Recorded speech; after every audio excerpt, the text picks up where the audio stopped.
आप supreme court bar association के president senior advocate doctor अदीश सी अग्रवाल को तो जानते ही हैं। आपने उन्हें कई ओकेजन्स पर कई ऐसे लेटर्स लिखते हुए देखा होगा जिस पर कंट्रोवर्सी का मुद्दा तो बना ही है। कभी उन्होंने फार्मर प्रोटेस्ट 2.0 के चलते chief justice of India DY Chandrachud को लेटर लिखा था और एरिंग फार्मर्स के अगेंस्ट सुओ मोटो एक्शन लेने की मांग की थी। तो कभी उन्होंने प्रेसिडेंट ऑफ इंडिया को भी लेटर लिखते हुए इलेक्टोरल बॉन्ड केस में उनके प्रेसिडेंशियल रेफरेंस की मांग की थी। हर इंस्टांसेस पर उनके इस एक्ट को supreme court bar association, lawyers और जजेस द्वारा स्लैम किया गया है। यहाँ तक कि उनके लिखे previous letter to president of India and chief justice of India in relation to bonds judgement को भी supreme court bar association members और लीगल फ्रेटर्निटी ने काफी क्रिटिसाइज किया था। अपना स्टैंड क्लियर करते हुए supreme court bar association members ने यहाँ तक कह दिया था कि सीनियर एडवोकेट अदीश का लिखा गया लेटर उनकी इंडिविजुअल कैपेसिटी में है और एग्जीक्यूटिव मेंबर्स उनके किसी भी स्टेटमेंट को सपोर्ट नहीं करते हैं।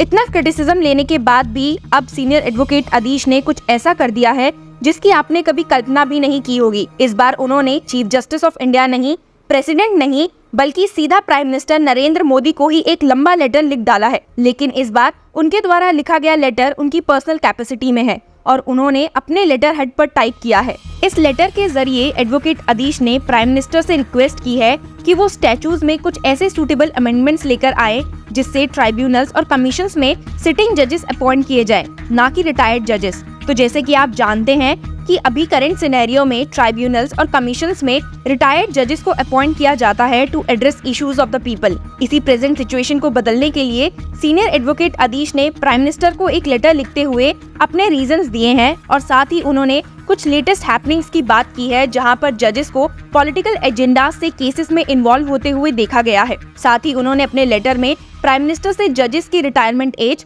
और रिटायरमेंट के बाद कूलिंग ऑफ पीरियड क्या होना चाहिए इस पे भी बात की है। लेटर की शुरुआत में ही एडवोकेट अदीश ने कहा है कि रिटायर्ड जजेस को इन ट्राइब्यूनल्स, कमीशंस या फिर किसी गवर्नमेंट पोजीशन में जगह देना लोगों के मन में इन जजेस की न्यूट्रलिटी के बारे में परसेप्शन बना लेता है और लोग उनकी सर्विस में रहते हुए उनके द्वारा दिए गए जजमेंट्स के बारे में सोचने लगते हैं। लेटर में स्टेट करते हुए उन्होंने कहा है कि क्योंकि government one of the biggest litigants है और कई मिनिस्टर्स पर आए दिन कोर्ट में केसेस देखने को मिलते हैं, ऐसे में अगर केस पर प्रिसाइड करने वाले जज को रिटायरमेंट के बाद एकदम किसी पोजीशन के लिए पिक कर लिया जाए तो लोगों को लगता है कि उनका दिया जजमेंट कहीं पोस्ट रिटायरमेंट पोजीशन सिक्योर करने के लिए तो नहीं था।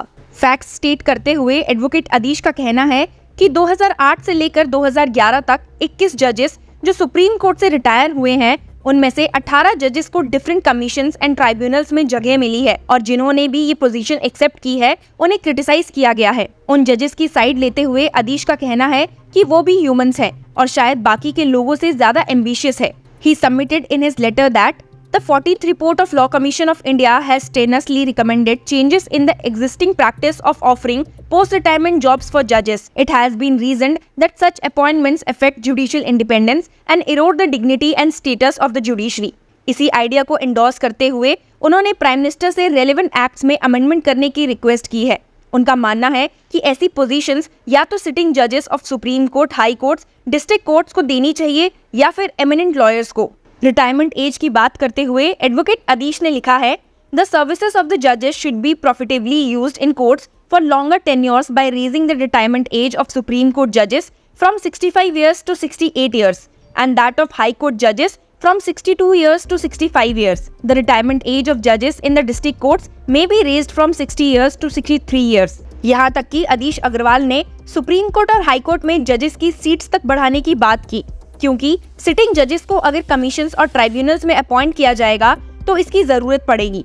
उन्होंने प्राइम मिनिस्टर मोदी को बताया कि ऐसा करने से केसेस के बैकलॉग्स को ट्रैक किया जा सकता है। सेम जज के 3 और साल तक बेंच में रहने से वो कोर्ट को और ज्यादा कंट्रीब्यूट कर सकता है और पेंशन का क्वांटम भी सेम रहेगा। He said that this will reduce the judiciary's expenditure burden on the taxpayers by at least 20%. अपने लेटर में जिस एक और फिनोमिना की बात सीनियर एडवोकेट ने कही है वो लीगल प्रोफेशन और पर्टिकुलरली जुडिशरी पर आते डिसरिप्यूट के बारे में है। उनका कहना है कि जब भी कोई जज रिजाइन या रिटायर होता है तो पॉलिटिक्स ज्वाइन कर लेता है। जुडिशरी की इंडिपेंडेंस के बेसिक प्रिंसिपल्स की बात करते हुए उन्होंने कहा है कि ये जजेस पर है कि वो ऐसे एक्ट से दूर रहे जो इम्पार्शियलिटी का क्वेश्चन रेज करती है। और इसी बात पर उन्होंने उन फॉर्मर जजेस का नाम लिया जो पॉलिटिक्स में अब एक्टिवली पार्ट ले रहे हैं। He said earlier Mr. Baharul Islam, who was Congress member of Rajya Sabha, became the judge, Chief Justice of Guwahati High Court, Judge of the Supreme Court, finally resigned and again became a Congress member of Rajya Sabha. ऐसे ही senior advocate Adish ने mister justice Ranganath Mishra, mister justice Ranjan Gogoi के बारे में भी बात की। अदीश अग्रवाल ने हाल ही में पॉलिटिक्स को ज्वाइन करने वाले जस्टिस अभिजीत गंगोपाध्याय का भी जिक्र अपने लेटर में किया है। He has stated that Mr. Justice Abhijit Gangopadhyay resigned as a judge of Calcutta High Court and within a few days he joined the BJP and now he is contesting from Tamluk Parliamentary Constituency।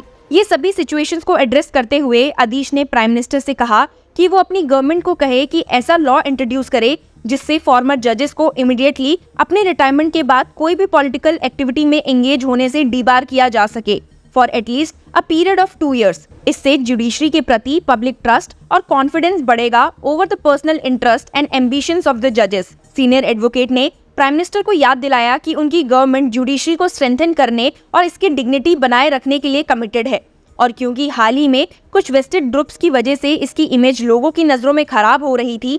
He stated on 26 March 2024, I, along with the other advocates, including senior advocate Mr. Parish Salve and Bar Council of India Chairman Mr. Manan Kumar Mishra, had written to the Honorable Chief Justice of India raising concerns about the actions of a specific interest group which are tainting the image of the judiciary। उन्होंने कहा कि इस letter के जरिए उन्होंने chief justice of India को proactive measures लेने के लिए कहा था to safeguard the reputation of the judiciary और उनसे ये भी अर्ज किया था कि लीगल फ्रेटर्निटी को यूनाइटेड खड़े रहने की जरूरत है to support the judiciary which is one of the strongest pillars of Indian democracy. लेकिन इसके बाद सीनियर एडवोकेट ने प्राइम मिनिस्टर मोदी को बताया कि 24 मार्च 2024 को mister Kapil Sibal, senior advocate and former union minister of law and justice, ने सुप्रीम कोर्ट में ओपन कोर्ट में ये कहा that when the history of this court will be written, this period will not be golden।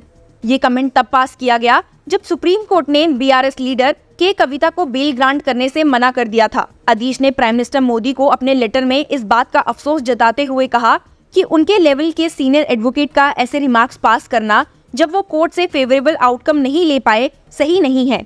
He said, passing of such comments is not only contemptuous but also against professional ethics। It is duty of every advocate to respect courts and to refrain from making statements that may scandalize the courts। आगे senior advocate Adish ने prime minister Narendra Modi को उन lawyers का नाम भी बताया है जिन्हें या तो ऑपोजिशन सपोर्ट करती है या वो उन्हें रिप्रेजेंट करते हैं।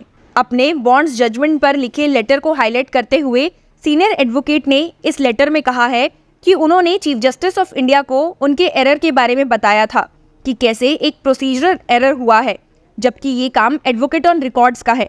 एडवोकेट प्रशांत भूषण को सब्सटैंशियल क्वेश्चन ऑफ लॉ और नेचुरल जस्टिस के इस एरर को कोर्ट को बताना चाहिए था। हालांकि चीफ जस्टिस ऑफ इंडिया ने मेरे इन इश्यूज में डील करने से मना कर दिया और मैंने उनके डिसीजन को एक्सेप्ट भी किया क्योंकि कोर्ट की डिग्निटी को प्रिजर्व करना हमारी सबसे पहली ड्यूटी है।